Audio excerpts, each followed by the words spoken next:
राजू एक साधारण गांव का लड़का था। वह अपने माता पिता के साथ एक छोटे से गांव में रहता था। राजू को हमेशा बड़ी सफलता पाने की इच्छा थी, लेकिन वह छोटी छोटी कठिनाइयों से बहुत जल्दी हार मान लेता था। एक दिन जब वह अपने दोस्त आकाश के साथ खेल रहा था, तो उसने देखा कि आकाश हर काम में सफल हो जाता है। राजू को इस बात से निराशा होने लगी। राजू ने आकाश से कहा, तुम हर काम में सफल कैसे हो जाते हो, जबकि मैं कुछ भी करने में सफल नहीं हो पाता। आकाश मुस्कुराया और बोला, सफलता कठिनाइयों को सहने और उनसे सीखने का परिणाम होती है। शाम को घर आकर राजू ने अपने दादाजी से अपनी निराशा जाहिर की। दादाजी, मैं कुछ भी करूं, मुझे हर बार असफलता ही मिलती है। मैं आकाश की तरह क्यों नहीं बन सकता? दादाजी मुस्कुराए और बोले, बेटा, जीवन में सफलता कठिनाइयों से गुजरने के बाद ही मिलती है। चलो, मैं तुम्हें एक कहानी सुनाता हूँ। दादाजी ने कहा, बहुत समय पहले एक राजा ने अपने बगीचे में बांस और फर्ण के पौधे लगाए। उसने दोनों को बराबर पानी और खाद दिया। कुछ दिनों में फर्ण तेजी से बढ़ने लगा, लेकिन बांस के पौधे ने कोई प्रगति नहीं दिखाई। राजू ध्यान से सुन रहा था। पहले साल में फर्ण खूब बढ़ा, लेकिन बांस जमीन के अंदर ही रहा। राजा ने फिर भी बांस को पानी दिया। उसे उम्मीद थी कि यह भी बढ़ेगा।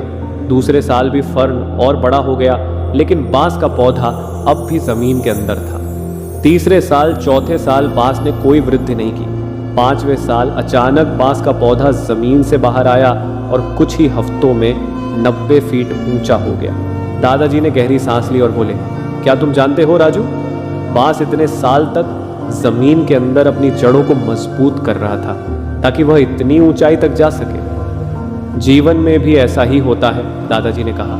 तुम्हारी असफलताएं उस बांस की तरह हैं जो जमीन के अंदर अपनी जड़ों को मजबूत कर रही हैं। एक दिन तुम भी सफलता की ऊंचाइयों तक पहुंचोगे, लेकिन उसके लिए धैर्य और मेहनत जरूरी है। राजू को समझ में आने लगा कि वह बहुत जल्दी हार मान रहा था। उसे धैर्य रखने और कठिनाइयों का सामना करने की जरूरत है। अगले दिन से राजू ने अपने जीवन को एक नई दिशा दी। वह मेहनत करने लगा और हर असफलता को एक सीख की तरह लेने लगा। उसे समझ में आ गया था कि सफलता का असली मतलब केवल लक्ष्य को पाना नहीं है, बल्कि उस प्रक्रिया से गुजरना है जो उसे मजबूत बनाती है। कई महीनों की मेहनत के बाद राजू ने अपने जीवन में एक बड़ी सफलता हासिल की। अब वह जानता था कि हर कठिनाई जीवन में कुछ नया सिखाने आती है और सही मायने में सफलता का आनंद वही ले सकता है जो धैर्य और दृढ़ता से काम करता है। ये कहानी हमें सिखाती है कि जीवन में असफलताओं से घबराना नहीं चाहिए। हर असफलता एक नई सीख और तैयारी का अवसर होती है। जैसे बांस अपनी जड़ों को मजबूत करता है, वैसे ही हमें भी धैर्य के साथ मेहनत करते रहना चाहिए। सफलता देर से आएगी, लेकिन जब आएगी तो वह बहुत बड़ी होगी।